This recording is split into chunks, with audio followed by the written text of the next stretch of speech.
علامہ سفیان ثوری رحمۃ اللہ علیہ کا ایک عجیب قصہ اور کرامت۔ اہل ہرات کے ایک عبداللہ نامی شخص کا بیان ہے کہ میں سحری کے وقت بئر زمزم کے پاس آیا، پس کیا دیکھتا ہوں کہ ایک شخص نے حجر اسود کی طرف سے بئر زمزم میں ڈول ڈالا اور زمزم نوش کیا، اور اس ڈول کو انہوں نے جب چھوڑ دیا تو اس ڈول میں بچا ہوا زمزم میں نے پینے کے لیے لے لیا تو وہ بادام کا ستو نکلا۔ اتنا مزیدار ستو میں نے کبھی نہیں پیا تھا۔ پھر اگلی رات میں نے تہجد کے وقت ان کا انتظار کیا، پس دیکھا کہ ایک شیخ آئے۔ انہوں نے اپنے ایک کپڑے سے اپنا چہرہ ڈھانکا ہوا تھا، پس انہوں نے حجر اسود کی طرف سے ڈول ڈال کر زمزم پیا، پھر ڈول کو چھوڑ دیا۔ پس میں نے اس ڈول کا بچا ہوا زمزم جب پیا تو کیا دیکھتا ہوں کہ اس میں تو شہد ملا ہوا ہے۔ اس سے پہلے میں نے اتنا عمدہ شربت نہیں پیا تھا۔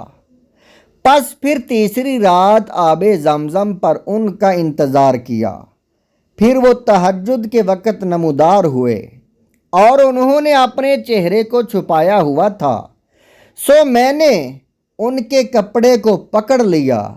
پس جب انہوں نے زمزم شریف پی کر ڈول چھوڑ دیا، پھر جب میں نے اس سے بچے ہوئے کو پیا تو وہ بہت ہی عمدہ دودھ تھا، ایسا دودھ میں نے کبھی نہیں پیا تھا۔ پس میں نے ان کا کپڑا پکڑ کے کہا کہ رب کعبہ کی قسم، آپ بتا دیجئے کہ آپ کون ہیں؟ تو انہوں نے کہا کہ اس شرط پہ بتاؤں گا کہ تم اس بات کو میری زندگی میں چھپا کے رکھنا۔ تو میں نے کہا ٹھیک ہے، میں کسی کو نہیں بتاؤں گا۔ تو پھر انہوں نے بتایا کہ میں سفیان ابن سعد ثوری ہوں رحمۃ اللہ علیہ۔ یہ واقعہ حلیۃ الاولیاء میں جلد نمبر 7 اور صفحہ نمبر 73 پر موجود ہے۔ علامہ ابو بکر ابن عیاش کا زمزم شریف سے دودھ پینا۔ اسی طرح ابو بکر ابن عیاش رحمۃ اللہ علیہ کا بھی قصہ ہے۔ وہ فرماتے ہیں کہ میں نے مائے زمزم سے دودھ اور شہد پیا۔ اخبار مکہ۔ یہ کتاب آپ کے سامنے ہے۔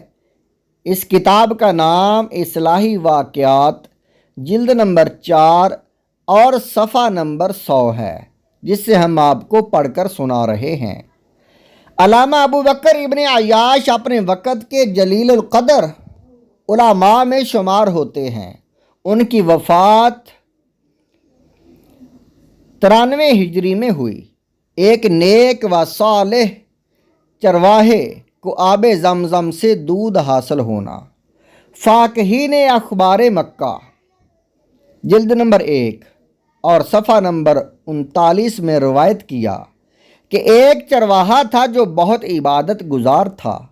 پس جب اس کو پیاس لگتی تھی تو آب زمزم میں اس کو دودھ مل جاتا تھا۔ جب وہ وضو کا ارادہ کرتا تو بئر زمزم سے اس کو زمزم کا پانی ہی ملتا تھا۔ بئر زمزم سے دودھ حاصل ہونے کے اور بھی قصے ہیں، ہم صرف ان 3 قصوں پر اکتفا کرتے ہیں۔ ناظرین کرام، آب زمزم کی فضیلت احادیث پاک اور روایات میں بہت سی فضائل آپ سن سکتے ہیں، دیکھ سکتے ہیں، اور کتابیں بھی اس موضوع پر لکھی ہوئی ہیں۔ یہ چند ایک واقعات ہم نے آپ کو پڑھ کر سنائے ہیں۔